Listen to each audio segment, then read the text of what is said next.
Vamos ler do verso 13 ao 25. Romanos 4, 13 a 25. Diz assim a palavra de Deus: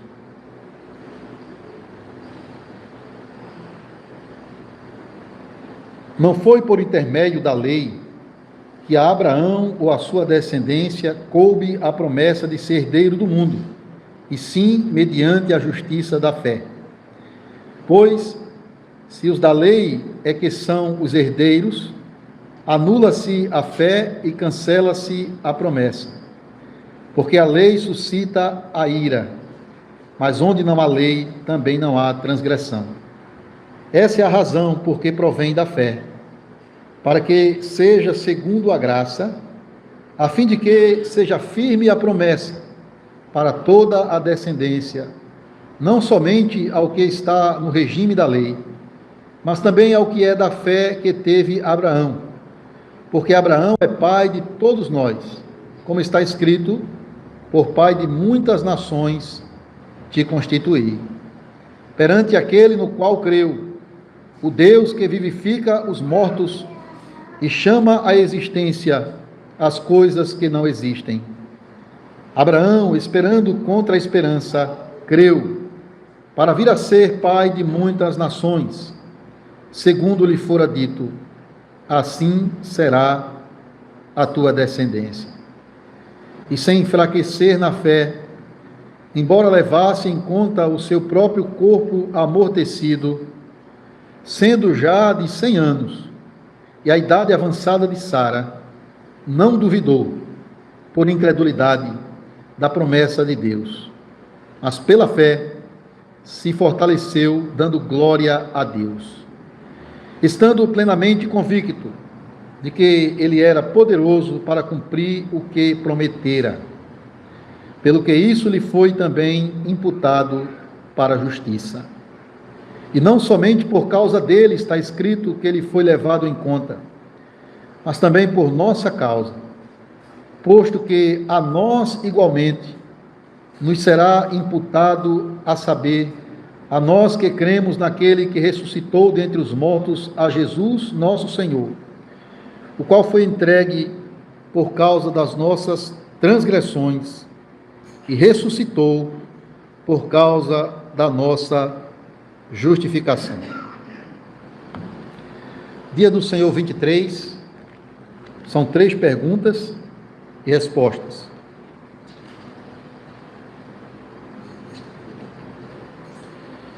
Eu vou ler a pergunta e quem tiver com a confissão acompanha comigo em voz alta, respondendo. Dia do Senhor 23, a nossa justificação. Pergunta 59. Que proveito há para você que agora crê em tudo isso? O proveito é que em Cristo sou justo diante de Deus e herdeiro da vida eterna. 60. Como é que você é justo diante de Deus? Somente pela verdadeira fé em Jesus Cristo. Embora a minha consciência me acuse de haver pecado gravemente contra os mandamentos de Deus, sem nunca ter obedecido nem sequer um deles, e de ainda ser inclinado a todo mal, Deus, no entanto, sem que houvesse em mim qualquer mérito próprio, somente pela sua graça, imputa-me a perfeita satisfação, justiça e santidade de Cristo.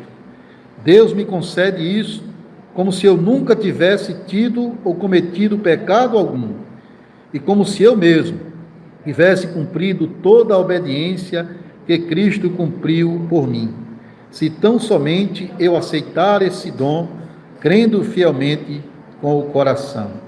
61. Porque você diz que é justo somente pela fé?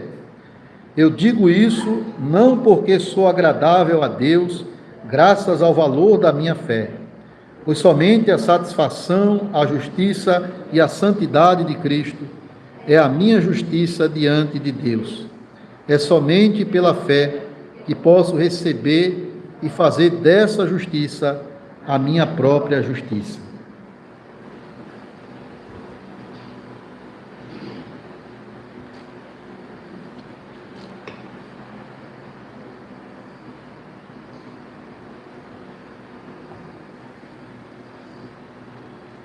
Amada Igreja, nosso Senhor Jesus Cristo, qual seria o problema essencial da humanidade? Será que é aquilo que as pessoas têm falado muito nos últimos anos? O aquecimento global, as crises climáticas? Será, irmãos, que o maior problema da humanidade é, por exemplo, uma recessão econômica que pode gerar sofrimento, pobreza? Será que o grande problema da humanidade é algum tipo de doença muito comum e muito falada, como a depressão, o câncer ou qualquer outro tipo de enfermidade? É claro que esses males trazem uma certa preocupação para nós, porém eles não constituem o essencial problema do ser humano diante de Deus. Meus irmãos, o problema fundamental de todo o ser humano, em qualquer época e em qualquer lugar, é o fato de que todos são pecadores, pecadores corruptos e culpados diante de um Deus que é santo e cuja ira se revela a cada dia contra a impiedade dos homens. Esse é o grande problema do homem, que ele está debaixo de condenação, que por causa dos seus pecados, ele está destinado ao inferno. Paulo destaca isso, irmãos, nos primeiros 3 capítulos de Romanos. Paulo destaca que todos, independente da raça, até os próprios judeus, que foram o povo escolhido do Antigo Testamento, todos são culpáveis aos olhos de Deus, porque todos pecaram e carecem da glória de Deus.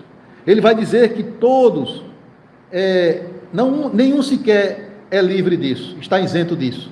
Todos são pecadores e, portanto, merecem o justo julgamento de Deus nesta vida e na futura. Mas será que há alguma esperança para resolver esse problema fundamental do ser humano?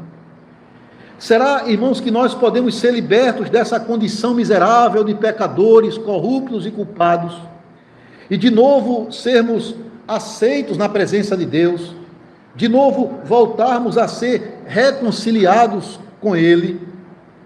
Será que o pecador pode voltar a ter comunhão com o Deus Santo, assim como Adão e Eva, nossos primeiros pais, tinham antes da queda?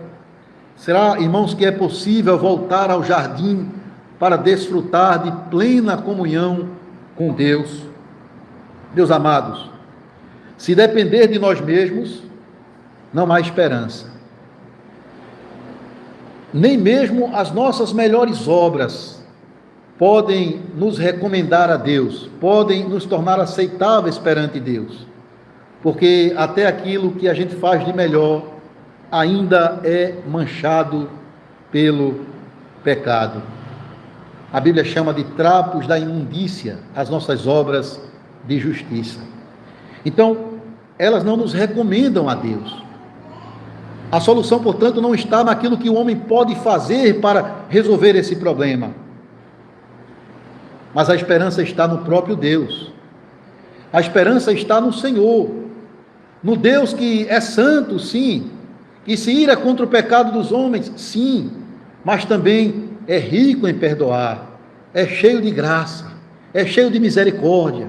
É o Deus que, assim que o homem peca contra ele e foge da sua presença, ele vai em busca deste homem, para no meio do juízo também trazer misericórdia. Irmãos, se o Senhor não tivesse intervindo na nossa história de miséria, para nos livrar dela, então não haveria esperança de redenção para nós. Mas nós temos um Deus, nós cremos num Deus cuja Bíblia, a sua palavra diz que enviou o seu Filho ao mundo para cumprir a sua justiça, para carregar no madeiro a condenação e a culpa dos nossos pecados, para cumprir com perfeição cada mandamento da lei de Deus, e assim imputar na conta de todo aquele que crê a sua justiça. Então, hoje, qualquer homem ou qualquer mulher de qualquer geração, de qualquer lugar, que abandona a sua tentativa de alcançar o favor de Deus pelo seu próprio mérito, mas que se refugia totalmente pela fé na justiça de Cristo, na obra perfeita de Cristo, este é declarado justo diante de Deus e se torna um herdeiro da vida eterna. Irmão, se tem uma doutrina que deve aquecer o nosso coração, que deve fazer de nós crentes mais agradecidos, mais comprometidos com o Senhor e com a sua igreja, mais firmes no propósito de trabalhar pelo seu reino, essa doutrina se chama a doutrina da justificação pela fé em Jesus Cristo. O maior expoente dessa doutrina foi o apóstolo Paulo. Paulo, ele pregou muito sobre essa doutrina em todas as suas cartas, mas principalmente nas epístolas de Romanos e Gálatas. E o que é que Paulo queria dizer com essa doutrina? A doutrina da justificação pela fé. E por que ele falou tanto sobre essa doutrina em suas epístolas? Meus irmãos, o apóstolo Paulo, ele falou muito sobre a doutrina da justificação pela fé, ou seja, a doutrina pela qual Deus nos aceita como pecadores redimidos, sem nenhuma condenação, não por mérito nosso, mas por aquilo que Cristo fez por nós. O apóstolo Paulo, ele falou muito sobre essa doutrina porque ele estava pregando para um público, em sua maioria, não só gentios, mas também judeus.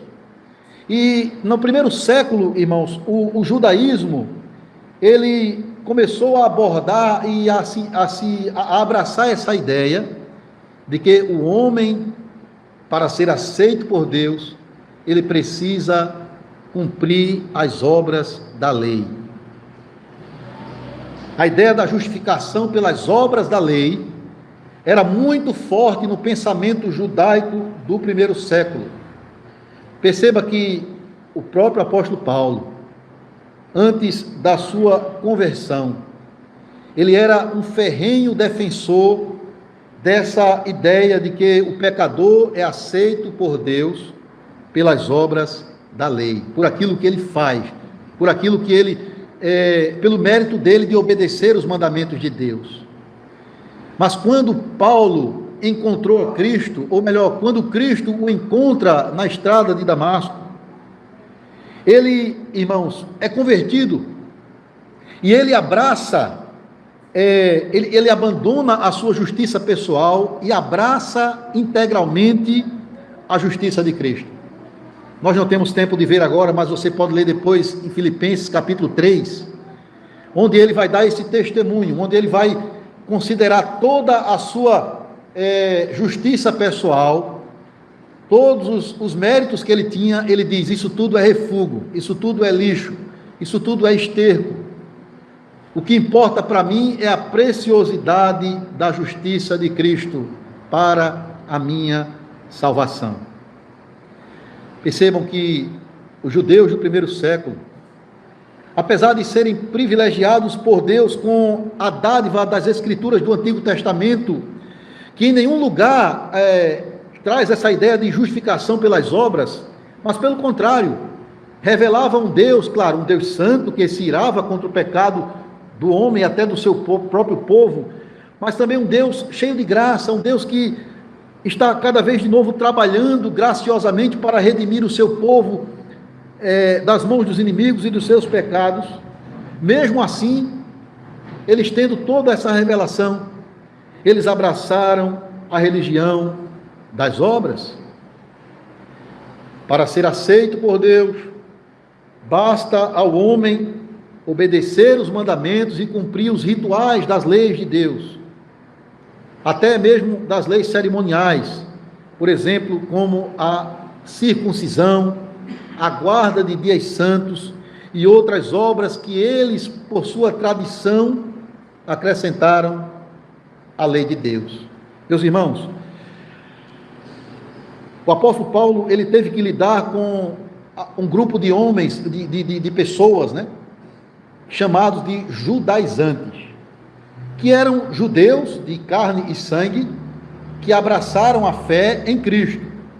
Porém, eles queriam harmonizar o judaísmo com o cristianismo. Eles queriam acrescentar à fé em Cristo o evangelho das obras. Ou seja, Jesus e aquilo que ele fez no Calvário, o sangue de Cristo não é suficiente, não é eficaz para me remir dos meus pecados e me reconciliar com Deus. Eu preciso também acrescentar algo mais a isso. Eu preciso manter as obras da lei. Eu preciso guardar a circuncisão e outras coisas para completar a obra de Cristo pelo meu mérito. E assim, irmãos, eles insultavam a graça de Deus e negavam a suficiência da obra de Cristo. Você vai ver isso especificamente na carta do apóstolo Paulo aos Gálatas. Então, não era fácil para Paulo pregar somente para os gentios que eram pagãos, mas para os próprios judeus que tinham essa ideia, e que até alguns aceitaram a fé, entraram na igreja, mas trouxeram essa bagagem das obras, do mérito pessoal, da justiça própria, para se tornar aceito por Deus. Então a ideia de um redentor, o redentor que morreria pelos pecados dos homens, a ideia de uma justiça extra nós, ou seja, uma justiça fora de nós e não nossa, para nos tornar aceitáveis a Deus, era de fato uma pregação muito difícil de ser aceita pelos ouvintes do apóstolo Paulo naquela época. Mas veja que esse apóstolo, irmãos, inspirado pelo Espírito Santo, ele entrega aquilo que recebeu de Cristo, o evangelho da justificação pela fé. E o que é interessante notar é que o apóstolo Paulo, como um bom judeu que era, um bom conhecedor do Antigo Testamento, ele baseia essa doutrina exatamente no Antigo Testamento. Veja que aqui em Romanos 4, o apóstolo Paulo, ele vai usar o exemplo de Abraão para ilustrar a doutrina da justificação pela fé. Ele já tinha falado um pouco mais detalhado sobre isso no capítulo 3, né, especialmente a partir do verso 21, porque até o verso 20 ele vai colocando o homem contra a parede. Olha, a situação de vocês é essa, não importa se você é judeu ou você é gentil, todos estão condenados, todos estão debaixo do julgamento de Deus, ninguém será justificado por obras da lei, todos pecaram, não há um justo sequer, mas sem as obras da lei se manifestou a justiça de Deus mediante a fé em Jesus Cristo. E ele vai agora argumentar em favor dessa doutrina, se utilizando do exemplo de nada mais, nada menos do que um homem chamado Abraão. Meus irmãos, Abraão é um personagem central da história do povo hebreu, do povo judeu. Ele é o patriarca de Israel, ele é o precursor do povo de Deus, ele era considerado, e ainda é hoje pelos judeus, um modelo de fé, um paradigma, alguém que deve ser seguido pela sua fé e pela sua obediência a Deus. Mas perceba que Paulo, em nenhum momento ele vai argumentar aqui usando o exemplo de Abraão como alguém que foi justificado pelas suas obras. Não. Para a decepção daqueles judeus e judaizantes da época do apóstolo, Paulo vai mostrar que Abraão viveu por um princípio totalmente oposto ao que eles pensavam. Abraão viveu pela fé. Abraão creu em Deus, e isso lhe foi imputado para a justiça. É isso que está escrito no Antigo Testamento. E Paulo relembra desse fato. Ele creu em Deus e isso lhe foi imputado para a justiça. Ele confiou no Deus vivo que se revelou a ele. E ele abraçou com fé cada promessa que Deus lhe ofereceu e lhe garantiu. E por causa disso, ele foi salvo. Deus prometeu a ele uma terra. Deus prometeu a ele uma grande nação, muitos descendentes. Mais especificamente, um descendente especial. Aquele que viria trazer a redenção de Israel. Quando Deus diz assim: Abraão, em ti serão benditas todas as famílias da terra, ele quer dizer, no descendente que virá de você, que é o mesmo descendente da mulher de Gênesis 3,15, neste homem haverá redenção para todo aquele que crê. E este herdeiro, este descendente que vai trazer a redenção, é o próprio Cristo, o Messias, a segunda pessoa da Trindade que se encarnou e habitou entre nós, o Filho de Deus. E é interessante, irmãos, que Abraão tinha consciência disso.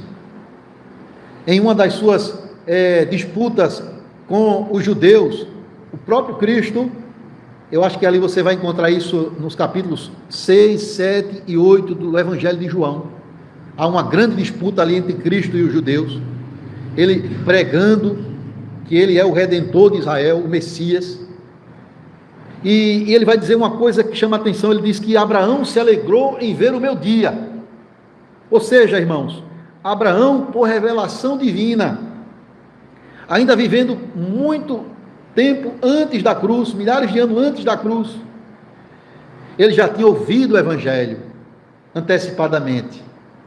Ele sabia que da sua descendência viria aquele que iria redimir a Israel dos seus pecados, e para participar dessa redenção, ele tinha que confiar na promessa de Deus. E foi o que ele fez. E, portanto, pela fé naquilo que Deus lhe prometeu, especialmente por meio de Cristo, que viria da sua descendência, ele recebeu a justiça do próprio Deus e, portanto, foi salvo.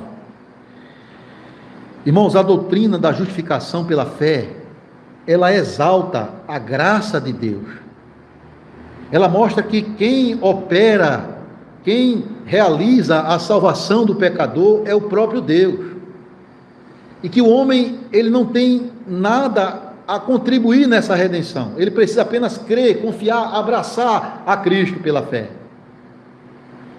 Então essa doutrina, por sua natureza de exaltar a graça de Deus e a suficiência da obra de Cristo, ela inevitavelmente vai ser difícil de ser aceita pelo ser humano natural, porque o homem, por sua natureza, ele é dominado por um orgulho pessoal, pela ideia de que ele pode resolver o seu problema do seu próprio jeito, pela ideia de que e pela noção de que a sua salvação está em suas próprias mãos, depende do que ele pode fazer e não daquilo que Deus fez.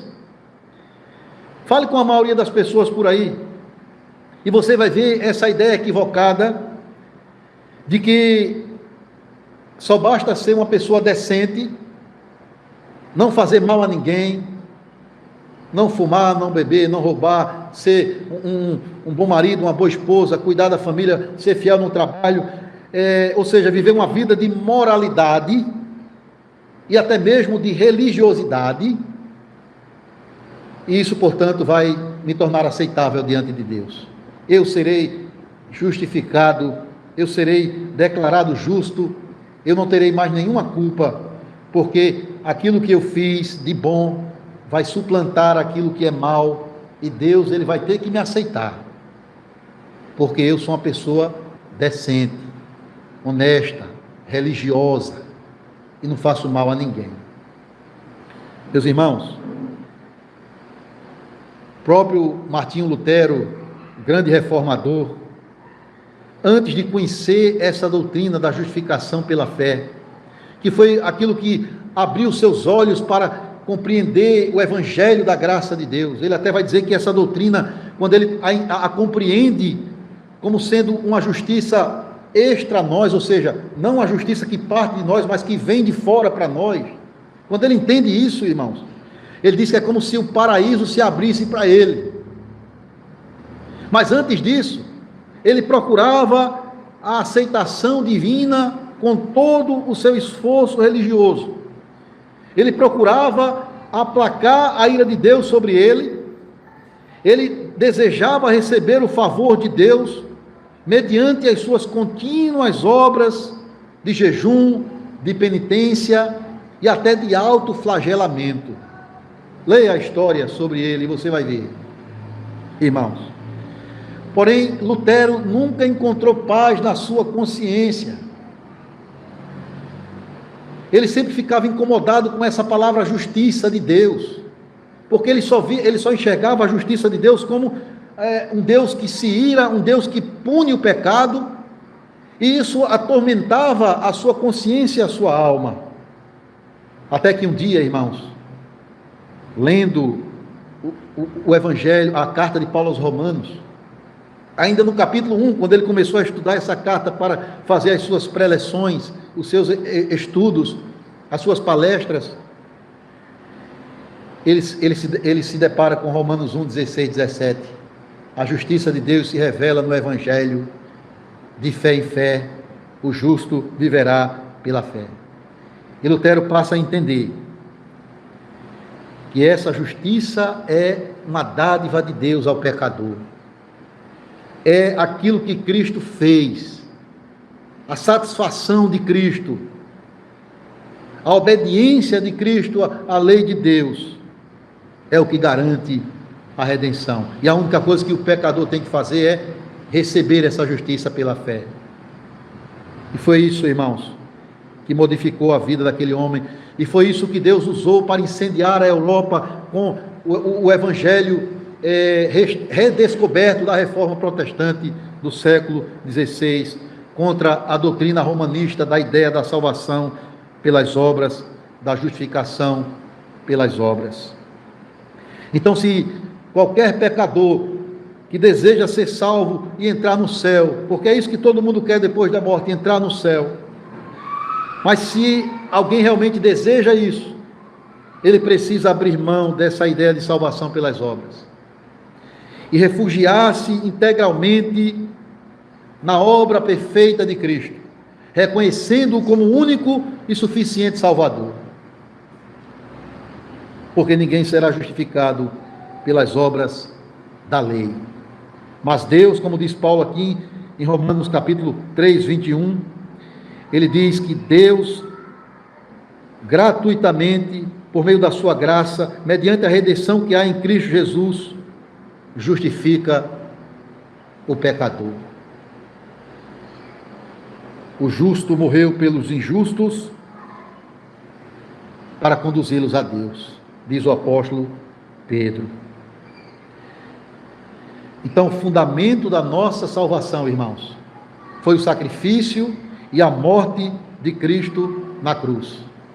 Lá no Calvário, há 12.000 anos atrás, quando o Filho de Deus estava ali naquela cruz do meio, sendo sacrificado, naquela sexta-feira pascual, Deus o estava fazendo pecado por nós, para que nele fôssemos feitos justiça de Deus. Deus estava se tornando justo e justificador de todo aquele que tem fé em Jesus, quando ele entregou o seu Filho.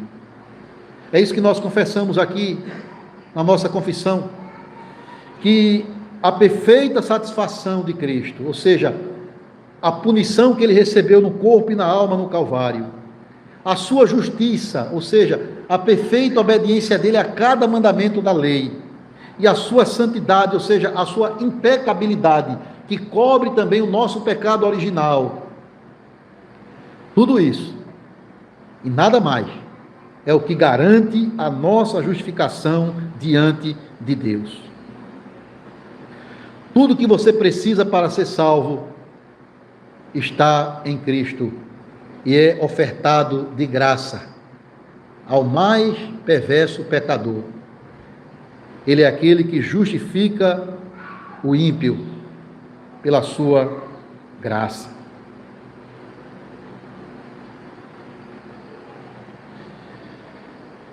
O fundamento é a obra de Cristo, mas a fé, ela é necessária para a salvação.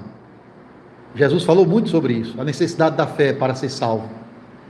Ele diz: quem crê será salvo, quem porém não crê será condenado.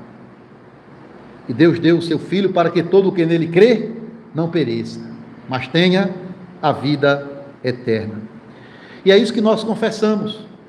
Confessamos aqui na resposta 59 que o proveito da nossa fé não é que Deus nos dá prosperidade material, não é que Deus nos dá uma vida saudável, sem nenhuma enfermidade, mas é que nós somos justos diante de Deus em Cristo e herdeiros da vida eterna. Veja a importância da fé em Cristo. Ela nos leva a ser justos diante de Deus e herdeiros da vida eterna. A fé não é o fundamento, mas ela é o instrumento pelo qual nós somos salvos. Você tem que fazer essa distinção. O fundamento é a obra de Cristo, mas o instrumento, o meio pelo qual eu recebo esta obra, essa justiça, é a fé. Aqui Paulo fala sobre isso, em Romanos capítulo 4. Ele fala da fé como um instrumento pelo qual obtemos a justiça de Cristo. E a resposta 61, ela fala exatamente isso. Que a fé é o instrumento que abraça e recebe a justiça de Cristo. Alguém já disse que a fé salvadora, a verdadeira fé, é como uma mão vazia que se estende para receber o que Deus tem para dar, os benefícios da obra de Cristo. Mas você tem que estender a mão para receber, como aquele homem que Jesus curou, quando ele pediu: estende a tua mão, e ela foi restaurada. Você tem que estender a mão para tomar posse dos benefícios que Cristo tem para dar. Podemos pensar numa ilustração em relação a isso, da fé como um instrumento, como meio de salvação. Imagine que você estava num barco e esse barco naufragou, e você não sabe nadar e caiu na água, e está prestes a perecer, a morrer afogado. Mas de repente alguém chega num bote e joga uma corda para você, e puxa você e tira você da água e salva a sua vida. Você ia agradecer a corda ou a pessoa que usou a corda para lhe tirar da água? Claro, você não ia sair por aí dizendo às pessoas que uma corda lhe salvou de morrer afogado. Mas alguém usou esta corda para resgatar você. Ou seja, irmãos, a corda foi importante, foi necessária, mas ela foi apenas um instrumento ou meio para livrar você do perigo de morte. Da mesma maneira, a fé é um instrumento pelo qual somos salvos. A fé é como se fosse uma corda que nos tira do lamaçal do pecado e nos leva para Cristo, para estar com Cristo no barco. Então, não é a sua fé que salva você. Ela é apenas um instrumento, e até mais, ela é um dom gracioso de Deus, pelo qual você é unido a Cristo e participa de todos os seus benefícios. Lembre-se, meus irmãos, não foi a sua fé que foi crucificada por você. Não foi a sua fé que ressuscitou para a sua justificação. Foi Cristo. Foi Ele quem viveu, morreu e ressuscitou para nos tornar justos diante de Deus. Uma obra perfeita, uma obra suficiente para salvar o pecador. A nossa confissão usa 3 palavras para destacar essa obra: a satisfação, a justiça e a santidade de Cristo. A única coisa que temos de fazer, como a gente responde aqui no final da resposta 60, é aceitar esse dom, crendo fielmente com o coração. Perceba que Paulo vai falar isso aqui no versículo 16 do capítulo 4. Ele diz assim: essa é a razão porque provém da fé, para que seja segundo a graça, a fim de que seja firme a promessa para toda a descendência, não somente ao que está no regime da lei, mas também ao que é da fé que teve Abraão, porque Abraão é o pai de todos nós, como está escrito: por pai de muitas nações te constituí. É somente pela fé.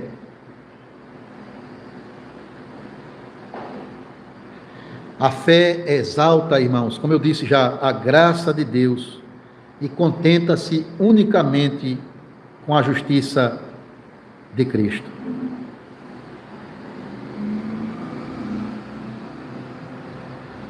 Pela fé, Abraão foi salvo. Pela fé, ele foi justificado. Ele depositou a sua confiança nas promessas de Deus. E ele está ali na lista daqueles homens e mulheres de fé de Hebreus 11. E antes do autor daquela carta destacar a fé daqueles irmãos para nos encorajar hoje, inclusive a fé de Abraão, ele até dá um destaque maior a Abraão ali. Ele define a fé como a certeza de coisas que se esperam e a convicção de fatos que não se veem. Perceba, Abraão já era um homem idoso, a sua mulher, idem, também uma senhora. Humanamente não havia mais esperança de ter um filho, mas foi a promessa de Deus para eles que a descendência deles seria tão grande quanto as estrelas do céu. E mesmo com o corpo amortecido, eles confiaram na promessa de Deus. Verso 18, Abraão esperou contra a esperança, para vir a ser pai de muitas nações, porque lhe fora dito: serás pai, em ti será grande a tua descendência. Ele creu na palavra, ele se manteve perseverante nesta fé, mesmo quando ele foi ordenado por Deus a sacrificar Isaque com 12 anos de idade. Ele tinha a certeza e a esperança de que Deus poderia ressuscitá-lo da morte para manter a sua promessa. Então ele não via essas coisas, ele apenas ouviu essas coisas de Deus, mas ele creu, porque a fé é a certeza de fatos que se esperam, é a confiança de que Deus vai concretizar a sua promessa. Você viu Cristo morrendo na cruz por você? Você viu a Jesus saindo do sepulcro ressuscitado? Você testemunhou a sua subida aos céus? Não, você não viu nada disso. Mas a Bíblia dá esse testemunho do Evangelho de Cristo. E você tem as promessas na palavra de Deus, os fatos históricos da redenção e as promessas da redenção. E o que é que você faz? Você aceita, você crê, você abraça estas verdades. E você deposita a sua confiança em Deus. E assim, você se torna um herdeiro, um justo diante de Deus e um herdeiro da vida eterna. Mesmo que a sua consciência lhe acuse dos seus pecados, que você comete todos os dias. Mesmo que você não consiga cumprir perfeitamente os mandamentos da lei de Deus, a palavra diz que não há mais nenhuma condenação para você que está em Cristo Jesus. A palavra diz que nada e ninguém vai separar você do seu amor e da sua presença. Como Paulo vai continuar dizendo, no capítulo 5, ele vai destacar os benefícios da justificação. Justificados, pois, mediante a fé, temos paz com Deus, acesso à graça de Deus e à esperança da glória. Pode ser que alguém que está ouvindo essa pregação ainda não abraçou a Cristo pela fé, continua na sua incredulidade, sem perceber o perigo grande e grave que é estar debaixo da ira de Deus, por não estar refugiado em Cristo pela fé. Pode ser que alguém que está ouvindo essa pregação tenha a ideia de que, por ser uma pessoa decente, honesta, por realizar obras de caridade, o céu está aberto para ela e um dia ela vai para lá porque ela merece. Preciso lembrar daquilo que Jesus ensinou na parábola do fariseu e do publicano. Aquele homem que foi ao templo, homem religioso, cheio de piedade externa, que se gabava de suas obras, que se considerava melhor e mais justo do que os outros. A Bíblia diz que ele volta para casa sem ser justificado. Então, o que fazer para ser justo diante de Deus e herdar a vida eterna? O que fazer para ser salvo? Qual é o proveito da minha fé no Evangelho? Claro, nós temos que abandonar a nossa incredulidade, nós temos que abandonar a nossa ideia de salvação por mérito, e nós temos que abraçar a Cristo pela fé. E deixe-me terminar dizendo o que significa ter fé em Cristo. Para você que já está em Cristo, para você e alguém que ainda não está em Cristo. Irmãos, a Bíblia nos apresenta algumas ilustrações do que significa ter fé em Cristo. E a primeira coisa que a gente pode destacar é que ter fé em Cristo é ir a Cristo. Isso mesmo. Veja que a Bíblia compara a fé salvadora com o ato de ir a Cristo. Como ele disse, né? Venham a mim, cansados e sobrecarregados, e eu os aliviarei. Em outras palavras, ele está dizendo: creiam em mim, compreendam que eu posso livrar você do fardo do seu pecado com a minha perfeita justiça, obediência e sacrifício na cruz. Venha a mim, como um mendigo, como um pobre de espírito, sem nada nas mãos, mas clamando pela minha graça, para que eu possa encher as suas mãos com os benefícios da obra de Cristo. O publicano foi a Cristo, ele foi a Deus em sua oração, clamou pela misericórdia do Senhor, e a Bíblia diz que ele volta para casa justificado. Então, ter fé, ter essa fé salvadora é ir a Cristo, não por curiosidade, mas para de fato atender o seu convite de deixar o fardo do pecado e descansar no alívio do seu perdão. Mas uma outra figura é receber a Cristo como Senhor.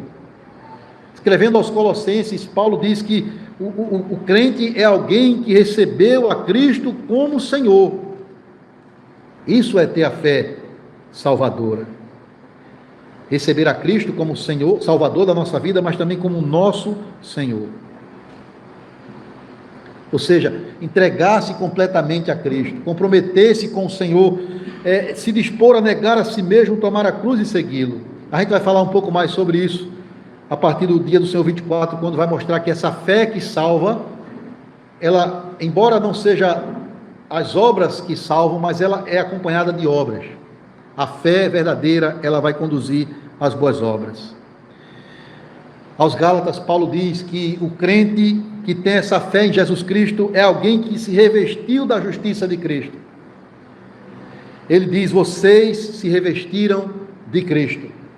Gálatas 3, 27. E ele está falando para uma igreja que queria abraçar de volta as obras da lei.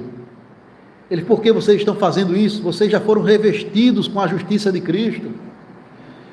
Vocês não precisam, vocês têm que se despir das obras da lei, porque isso não traz redenção, isso não torna você aceitável. O que torna você aceitável diante do meu Pai que está no céu são as vestes brancas da justiça do Cordeiro de Deus. Então, se você quiser entrar na festa das bodas do Cordeiro, você tem que receber das mãos do pai do noivo as vestes nupciais, a roupa apropriada para fazer parte da festa. Ou seja, você tem que abraçar a Cristo e se contentar com a sua justiça. E a última coisa, irmãos, possuir esta verdadeira fé em Cristo envolve também olhar para Cristo. Revestir-se de Cristo, como eu falei aqui, receber a Cristo, ir a Cristo, mas também olhar para Cristo. Esse é o chamado de Deus para o pecador, tanto no Antigo quanto no Novo Testamento, porque a salvação é a mesma, o processo é o mesmo, tanto no Antigo quanto no Novo. Abraão foi justificado pela fé, os que creem como Abraão também são justificados pela fé. E o que é que Deus diz lá, através do profeta Isaías? Olhai para mim e sede salvos, todos os moradores da terra. Foi esse texto que o Senhor usou para converter nada mais, nada menos do que o príncipe dos pregadores da Inglaterra, chamado Spurgeon. Ele olhou para o Senhor, ele creu na pessoa e na obra de Cristo e foi salvo. E você que já tem fé em Jesus Cristo, a palavra chama você a continuar olhando para Ele, correndo a corrida da fé, sendo encorajado com irmãos do passado, com exemplos como Abraão, Moisés, Davi, deixando o peso do pecado que ele assedia, mas principalmente, irmãos, olhando para Cristo, autor e consumador da fé. Olhar para Jesus, irmãos, é você contemplar, é você considerar atentamente a obra dele em seu favor. O sangue derramado na cruz, a sua ressurreição dos mortos, a sua ascensão aos céus e a sua intercessão contínua à direita de Deus Pai por todos nós. Nós não vemos isso, mas nós cremos nestas verdades. Olhar para Cristo é você desviar o seu olhar das obras da lei e se contentar com aquilo que ele realizou. Olhar para Cristo é vê-lo trilhando o caminho do sofrimento para a glória, pois ele não fez caso da vergonha e do sofrimento, porque ele visava a alegria que estava proposta. E ele garante que você há de perseverar neste caminho para herdar a vida eterna, porque ele não somente é o autor da sua fé, a esse para quem você tem que olhar, ele é o consumador da sua fé. Ele vai completar a boa obra que iniciou em você. Ele vai lhe dar a graça de perseverar até o fim, como deu a Abraão. Irmãos, Abraão deixou a sua terra, deixou a sua parentela, confiou na palavra de Deus, confiou nas promessas de Deus, confiou que o seu descendente haveria de trazer redenção, não Isaque, mas aquele que seria maior do que Isaque. E Paulo aqui, dizendo aos judeus da sua época e a nós hoje, ele diz que Abraão não duvidou, por incredulidade, da promessa de Deus, mas pela fé se fortaleceu, dando glória a Deus, estando plenamente convicto de que o Senhor era poderoso para cumprir a sua promessa. Ele creu em Deus e isso lhe foi imputado para a justiça. Ele foi salvo não pelas obras dele, nem mesmo pela sua própria fé, mas ele foi salvo pela justiça do seu descendente, que viveu, morreu e ressuscitou, para a justificação dele e para a justificação nossa. Deus lhe chama hoje a andar no mesmo caminho da fé que andou Abraão, para que você possa receber graciosamente das mãos de Deus o dom, o benefício, proveito da sua fé, que é ser justo diante de Deus e herdar a vida eterna, o direito à vida eterna, não por mérito, mas somente por causa da satisfação, da justiça e da santidade de Cristo. Que Deus abençoe-nos. Amém.